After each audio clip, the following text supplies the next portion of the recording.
The dispute will be keenly watched by neighboring landlocked countries, that is South Sudan, Rwanda, and parts of the Democratic Republic of Congo, all of which meet a majority of fuel requirement by fuel imported through Kenya.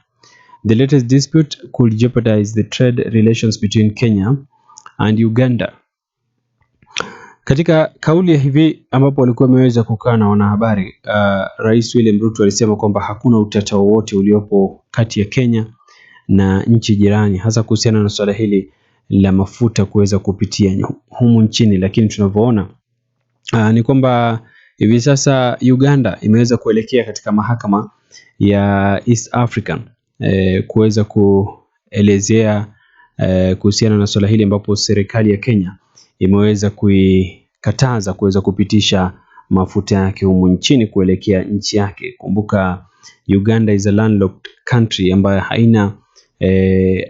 haina ile NC ambayo iko karibu nayo, ama haina poti yenyewe ambayo wanaweza kupata mafuta kutoka katika nchi yao. Kwa hivyo lazima watumie nchi jirani kama vile Kenya na Tanzania, ambao hivi sasa walikuwa wametumia Kenya, lakini Kenya imeweza kuikataza. Kwa hivyo ni swala la kuweza kusubiri tu, lakini wanavyohoji pia mataifa mengine ambayo pia naye yanategemea Kenya kuweza kupitishia mafuta yake kama vile South Sudan, Rwanda na vile vile sehemu ya Democratic Republic of Congo, watachukuliaje swala hili? Ipo katika ukurasa wa 4 gazeti la The Standard newspaper. Katika ukurasa wa 5, not yet Uhuru for ex-CS Rotich in 65 billion dams case as activists sue, where the collapse of the 65 billion Kimorer and Aror dam case against the former Treasury CS Henry Rotich has become a dilemma for two state prosecutors. Now, a case has been filed before the High Court to hold Jeffrey Obiri and Oliver Moreithi responsible for the mishandled case. Although the former minister and 8 others were acquitted, 3 human rights groups, Katiba Institute, Transparency International, and Africa Center for Open Governance, that is AFRICOG, are seeking to reopen the issue for a debate on who should bear the burden. Wanasema pesa zilichukuliwa, pesa zilipotea, lakini tumeona wale ambao walikuwa wametuhumiwa kwa kesi yenyewe wameweza kuondolewa mashtaka. Kwa hivyo watetezi hawa wa haki za kibinadamu ikiwemo AFRICOG, Transparency International na Katiba Institute wanasema kwamba wanataka kuona kwamba kuna yule ambaye amehusika na sakata hii ya Aror na Kimorer, kwa sababu shilingi bilioni 65 ziliweza kupotea kufuatia sakata hii. Ameweza kuchukuliwa hatua, kwa sababu wale ambao walikuwa wamechukuliwa wakiwemo aliyekuwa waziri wa fedha Henry Rotich aliweza kuondolewa makosa yenyewe na kuambiwa kwamba hana hatia. Je, mwenye hatia ni nani?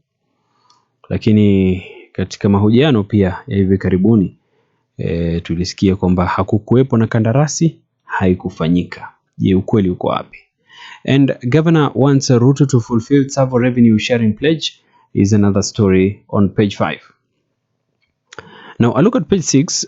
Economists think Ruto address was off the mark, where on Sunday evening, President William Ruto painted the picture of an economy that has been on the verge of collapse, but it is now starting to turn the corner.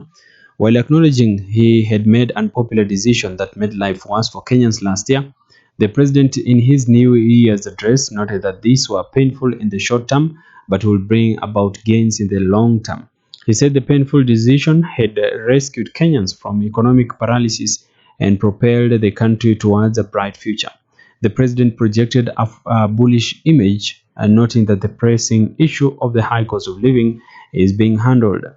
Analysts, however, noted that the president fell short of giving a tangible way of how he will lead Kenyans out of the difficult situations they faced in 2023, and that he cut the image of a leader who is not in touch with reality. Hawa ni economist ambao hivi sasa wanahoji kuhusiana na ile speech ya Rais William Ruto aliyeitoa wakati ambapo Kenya ilikuwa inaingia katika sherehe ya mwaka mpya. Rais alikuwa na hutubia wananchi akisema kwamba ndio naelewa tumepitia changamoto ya maisha, mambo, bei ya vitu vimekuwa juu, lakini akahoji kwamba hivi sasa ukiangalia economy ya Kenya, anasema kwamba imeweza kuinuka at 6.6%, akihoji kwamba mambo yatakuwa shwari na kwamba wanashughulikia kuhusiana na hali ya maisha. Lakini economists wanahoji kwamba ilivyo hivi sasa kuna changamoto nyingi, na pia rais hakuweza kuelezea kwa kina ni vipi watakavyofanya kuweza kuhakikisha kwamba angalau mwananchi anapata afueni. Katika ukurasa 7, Ruto rated among 100 most influential African in 2023, where President William Ruto has been listed among the 100 most influential Africans in 2023 by the New African magazine. The acknowledgement comes just a few months after several other organizations named him as an influential leader due to the initiative that have made him recognized globally. This time, the New African magazine noted that Ruto has changed the position of African in the climate change debate. Ameweza kuorodheshwa miongoni mwa viongozi 100 ambao wana ushawishi mkubwa barani Afrika. Msikizaji, ipo katika ukurasa wa gazeti la The Standard Newspaper.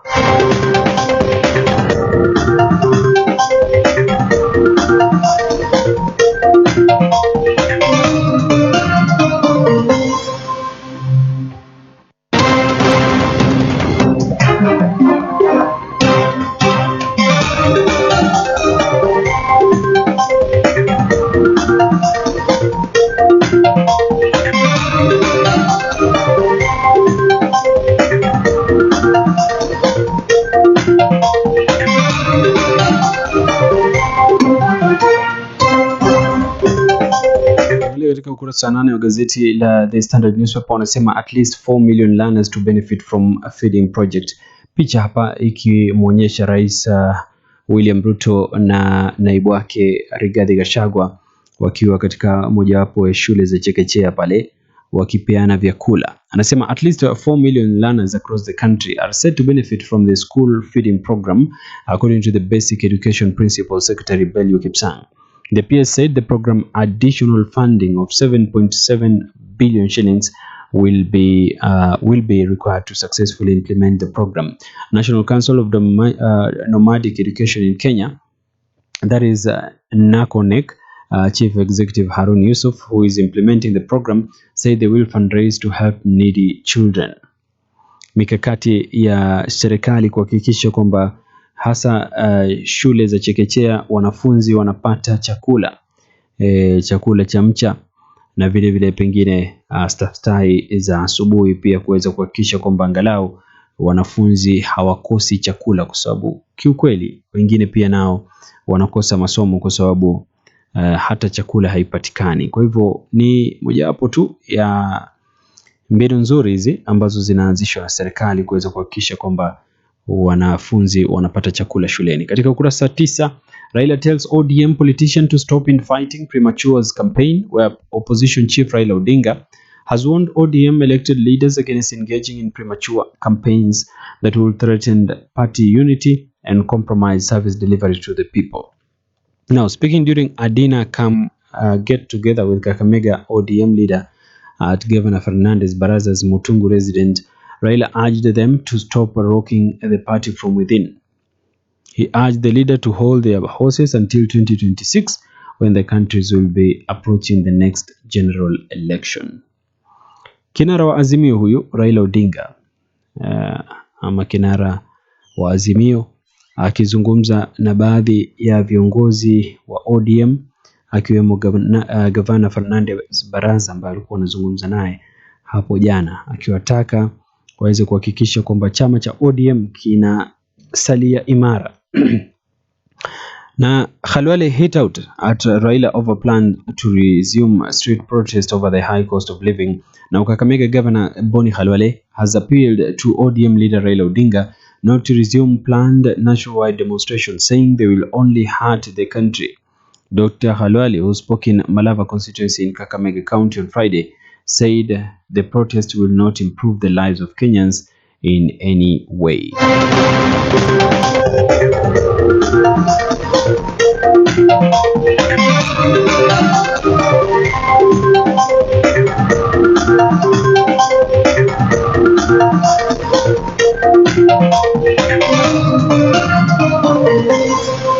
Interesting story where a doctor once charged tithe offering taxed. Now, a Nakuru-based doctor has moved to court seeking orders to have those who have been exempted from paying taxes, including churches, made to pay the levies.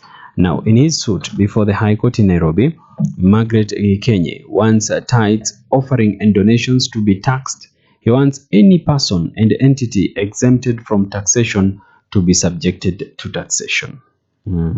Wanasema hata fungu la 10 inafaa ipigwe ushuru yake. Msikizaji, huyu ni daktari kutoka mjini Nakuru ambaye ameelekea mahakamani akisema sasa imefika pahali ambapo hata fungu la 10 litolewe ushuru. Katika ukurasa wa 11, forget dialogue, cost of living is not about to come down anytime soon. You can take a look at that story here.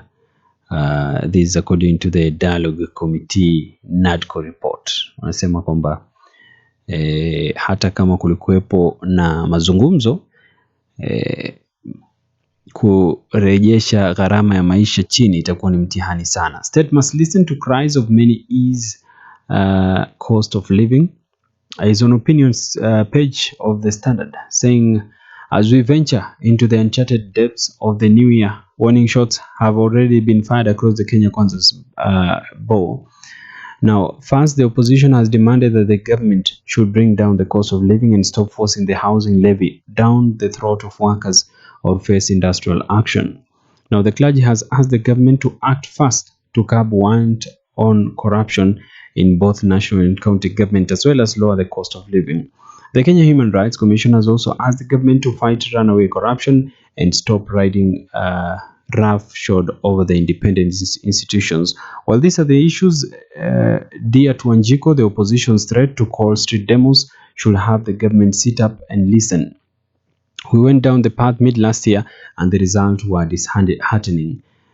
Barua hii kwa mhariri wakizungumzia kuhusiana na gharama ya maisha, kisema kwamba imefikia wakati ambapo serikali inafaa kujitahidi kuhakikisha kwamba gharama ya maisha inarudi chini kuweza kumfaa mwananchi wa kawaida. World News is on page 21 of the Standard newspaper, saying Ethiopia-Somaliland deal is an act of aggression, says Somalia and Thailand and China to waive visa from March, where Thailand and China will permanently waive visa requirement for each other's citizens from March. Thai President, or the Thai Prime Minister, Sretha Thavisin, said now Thailand waived the visa for Chinese nationals in September in a bid to boost tourists, or rather tourism arrivals.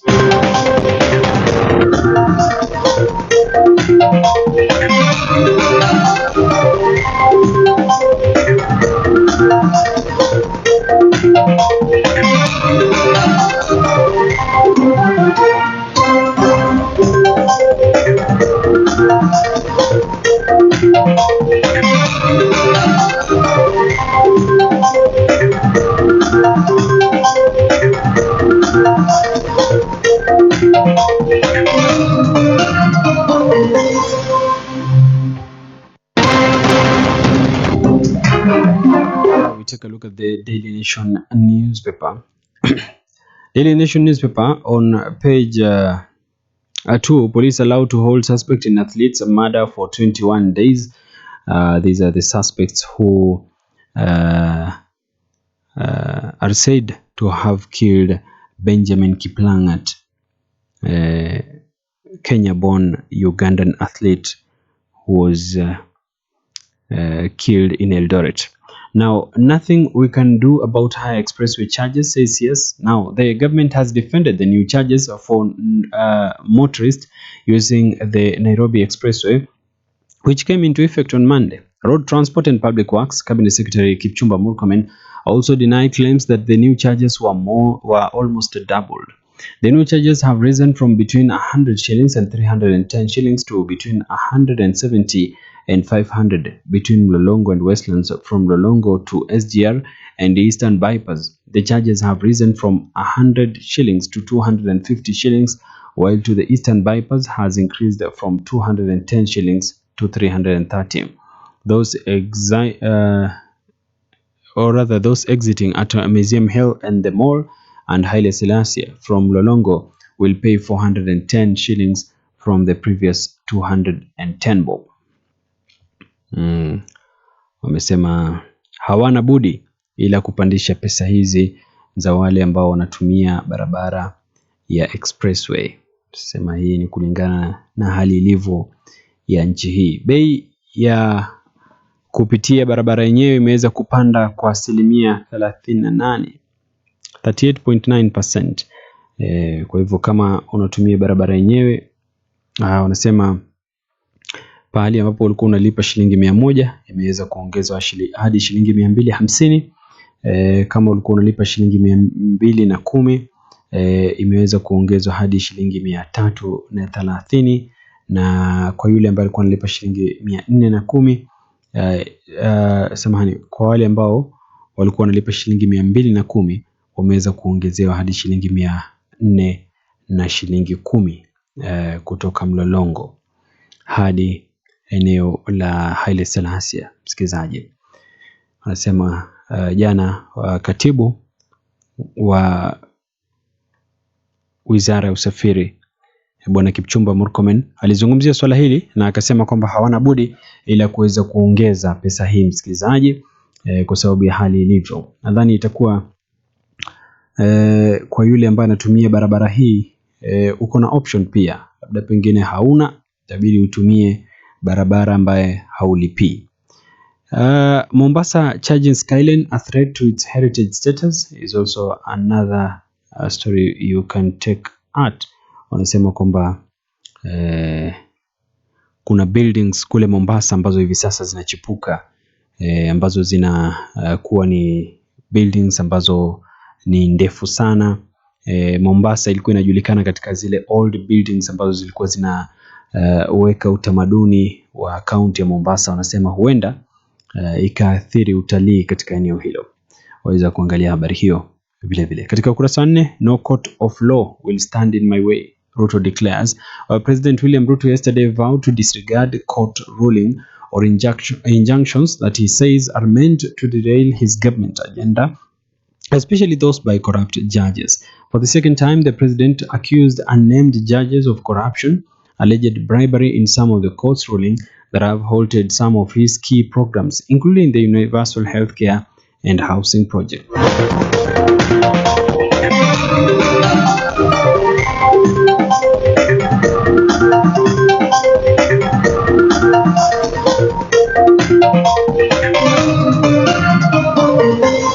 Habari pia ambayo tumeweza kuiangalia katika gazeti la The Standard newspaper, akisema kwamba katu hakuna kesi yote ya mahakama ambayo itaweza kusimamisha miradi ambayo tayari yashaianzisha. Kumbuka kuna kesi nyingi ambazo ziko pale mahakamani, lakini anavyosema ni kwamba miradi yake itaendelea kama kawaida. Moja wapo ikiwa ni UHC, Universal Health Coverage.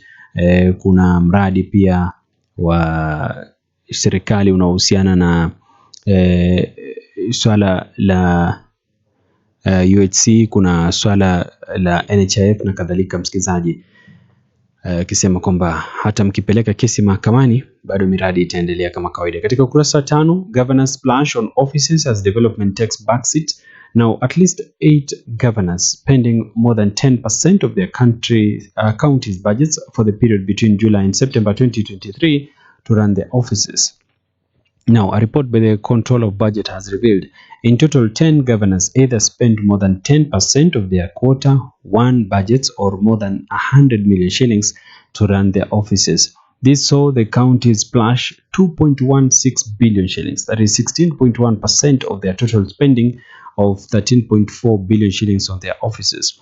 The offices were funded through budget lines termed Governor's Office, Governor and Deputy Governor's Office, County Executive Services, Governance Administration, and Public Service or Headquarters Administration.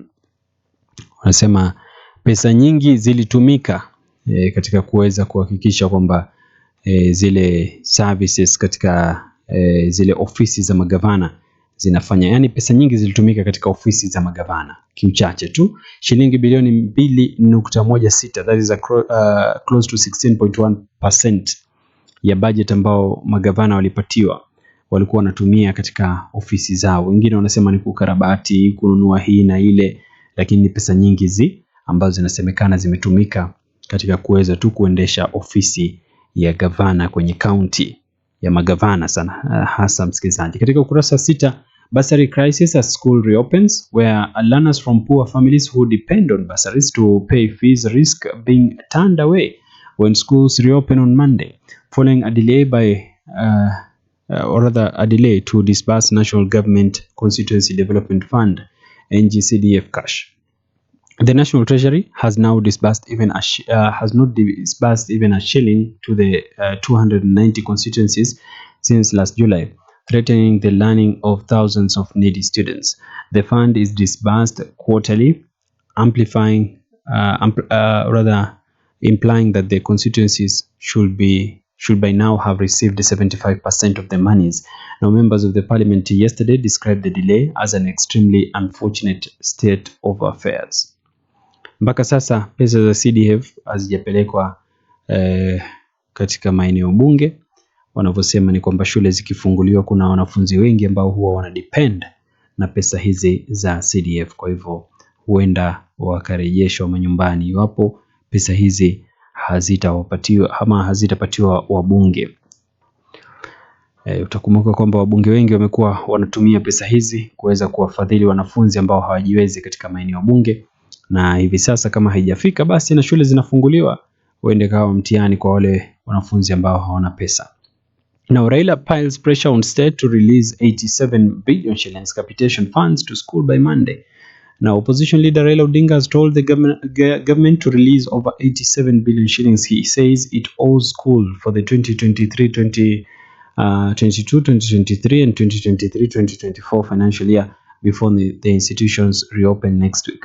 Mr. Odinga called on parents, teachers association, PTAs, schools board of management, religious leaders and civil society organization to pile pressure on the government to release the funds. Mpaka sasa pia karibia shilingi bilioni 87 hazijapelekwa katika shule za umma ambazo zinatarajia kuweza kuhakikisha kwamba wanafunzi wanapata masomo bila usumbufu wowote. Kinara wa Azimio akisema kwamba pesa hizi imefika wakati ambapo zinafaa kupelekwa kwenye mashule.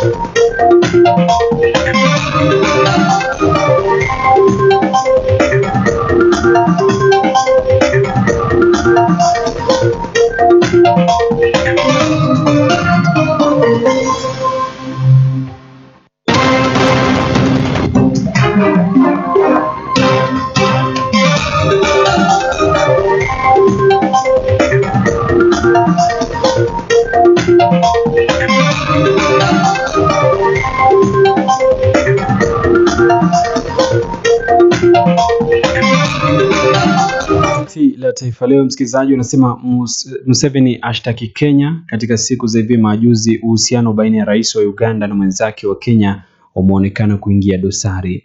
Tutakuwa tunaangalia habari hii hivi sasa. Wanasema UG sasa yashtaki Kenya, ambapo Uganda imeshtaki Kenya kwa kuiwekea vikwazo kampuni yake mafuta kutumia mabomba ya kampuni ya usafirishaji mafuta nchini KPC kusafirisha bidhaa zake za petroli kutoka bandari Mombasa.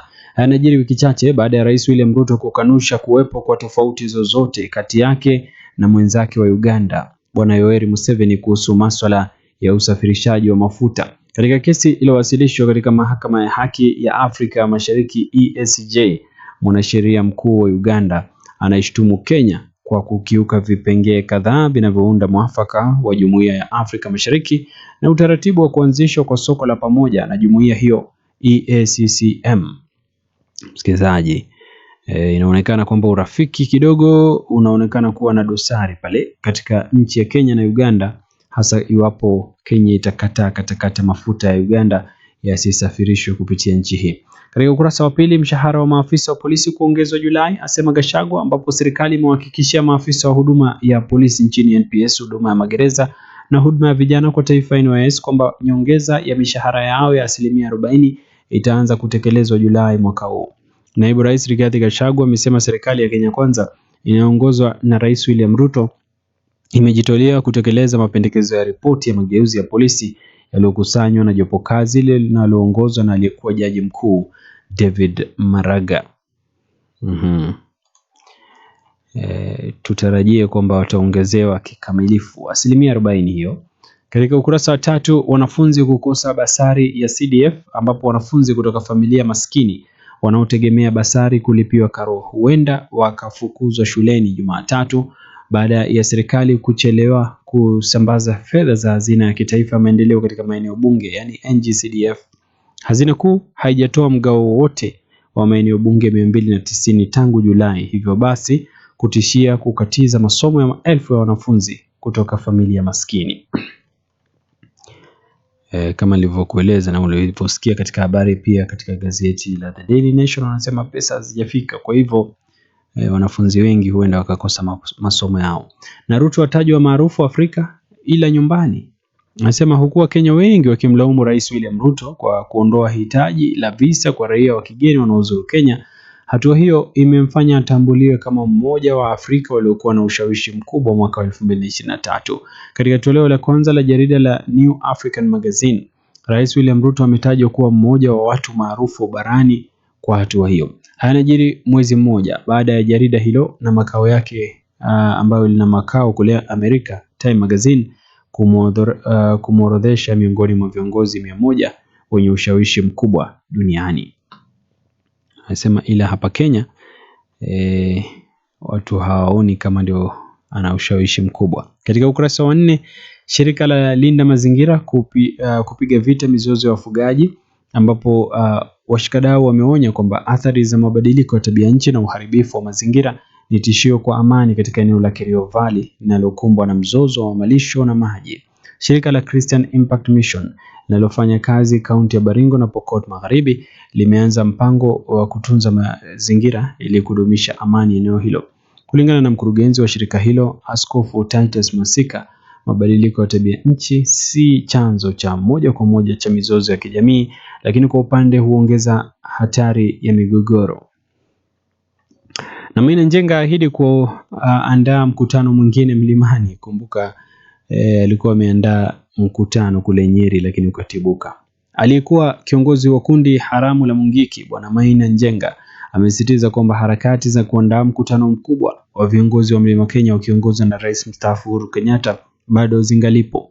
Hii ni licha ya mkutano uliokuwa amepanga mnamo Disemba tarehe 30 mwaka jana katika uwanja wa Kabiroine ndani ya kaunti ya Nyeri kutibuliwa na serikali na washirika wa Bwana Kenyatta kumtaka akome kutumia jina la rais huyo mstaafu. Vijana ambao walikuwa wameenda katika mkutano huo waliweza kukamatwa na mkutano huo kuweza kusambaratishwa, lakini anavyosema ni kwamba mkutano utaendelea na rais mstaafu Uhuru Kenyatta atakuwepo. Mijengo ya sasa yaua vivutio vya utalii kule Mombasa. Habari hii ambapo wanasema kwamba mji wa Mombasa ndio kitovu kikuu cha watalii nchini Kenya kutokana na ukaribu wake na bahari ya Hindi yenye fukwe za mchanga. Mbali na kuwa na jiji hilo lina usanifu wa kipekee na wa kitamaduni wa Waarabu, Wareno, Waishia na Waingereza ambao walijenga makazi yao kwanza katika jiji hilo. Asili ya wakazi wengi wa sasa wa mji wa kale ni Asia, Uarabu na Ulaya, na mtindo wa usanifu wa majengo katika eneo hilo unaonyesha tamaduni zao za zama. Hata hivyo, katika siku za hivi karibuni kivutio hiki ambacho pia ni kituo cha utalii kinapungua kutokana na uwekezaji unaojitokeza wa mijengo ya mamilioni ya pesa ambayo ama haiharibu tu hali ya urithi, lakini pia inatishia maisha ya wenyeji wa majengo ya kale. Eneo hilo lililokuwa likivutia watalii kutokana na tamaduni zake nyingi za Uswahilini sasa linapoteza mwelekeo, huku kisiwa cha Mombasa kikiwa na ongezeko kubwa la vyumba vya maghorofa ya juu ambavyo vingi ni vya makazi, msikilizaji.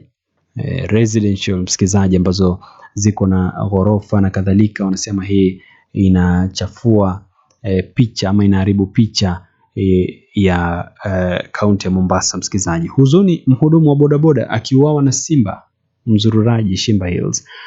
Na mwanamume mmoja aliuawa siku ya kusherehekea mwaka mpya baada ya kushambuliwa na simba karibu na mbuga ya wanyama ya Shimba Hills huko Matuga, kaunti ya Kwale. Mwili wa mwanamume aliyeaminika kuwa mwendeshaji bodaboda ulipatikana Jumatatu asubuhi, mita chache tu baada ya pikipiki kupatikana barabarani kwenye mbuga hiyo.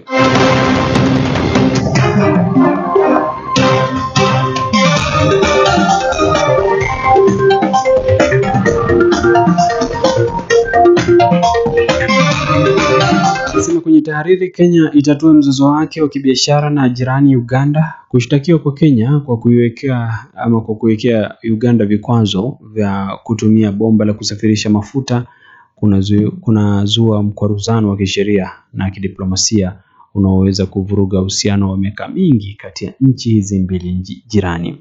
Ni wazi kuwa kuamua kufika mahakamani kutafuta haki kupitia uhusiano wa Kenya na Uganda umedorora kwa kiwango fulani, na zikiwa nchi wanachama wa Jumuiya ya Afrika Mashariki haifai kuwa hivi. Wanasema ni vizuri Kenya ikubali kwamba hebu tuweze kurejesha mahusiano kati yetu na nchi jirani, tusije tukaonekana kwamba hatukai vizuri na majirani zetu. Israel sasa yaonya haitasitisha vita hadi itakapoangamiza Hamas. Ni habari katika ukurasa wa 4 ambapo Israel imeonya kwamba vita vya Gaza vitaendelea mwaka huu hadi nchi hiyo itakapopata ushindi. Msemaji wa jeshi la Israel Daniel Hagari alisema kuwa baadhi ya wanajeshi 1300 wa akiba watapata mapumziko kutokana na vita hivyo ili kujiandaa kwa mapigano ya muda mrefu yanayokuja. Wanasema lakini wanajeshi ambao walikuwa wametumwa kule Gaza wengi wao wameweza kurudishwa ama wameanza kupunguzwa.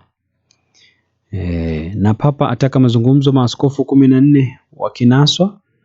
Anasema takriban maaskofu 14 wametiwa mbaroni kufuatia msako mkali dhidi ya kanisa Katoliki nchini Nicaragua, hatua ambayo imemsukuma Papa Francis kutoa wito wa kufanya mazungumzo. Kwa mujibu wa orodha iliyoandaliwa na Martha Molina, mtaalamu wa masuala ya kanisa Nicaragua ambaye anaishi nchini Amerika, Askofu Gustavo Sandino kutoka eneo la kaskazini la Jinotega alikamatwa usiku wa mkesha wa mwaka mpya. Waweza kuangalia habari hiyo katika ukurasa wa 8. Na hapo ndo tunahitimishia uchambuzi wa magazeti, nikitaraji kwamba umebaini mawili matatu ambayo yanaonekana kutawala magazeti ya humu nchini. Msikilizaji, mengi ama swala kuu likiwa ni swala hili la uhusiano kati ya Kenya na Uganda. Je, unadorora ama namna gani? Kumbuka kwamba Rais William Ruto alizungumzia swala hili akasema wala hakuna utata wowote kati yetu na nchi jirani, lakini inavyoonekana pengine sivyo. Saa 2 kamili kipindi cha Dau kinaenda mpaka mwendo wa saa 4.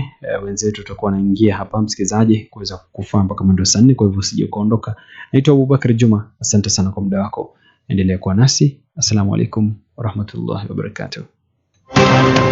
Pembe Flour Mills Limited, the manufacturers of high-quality maize, home baking flour, and animal feeds. Pembe Flour Mills has 2 branches in Nairobi's industrial area, namely Pembe Flour and Feed Mills Lungalunga Road and Pembe Flour Mills Suma Bay Road industrial area, Nairobi. We also have a godown in Nakuru, near KFA. Other branches in East Africa include Pembe Flour Mills Limited, Kange industrial area, Korogwe Road, Tanga, Tanzania, Bajabir Millers Limited, plot number 1, 5th Street industrial area, Kampala, Uganda. Pembe Flour Mills Limited, Byumba Bishumbi, Northern Province, Rwanda. Pembe Flour Mills, the mark of trusted quality. Kujipendekeza kwa binadamu wenzako mwisho wa siku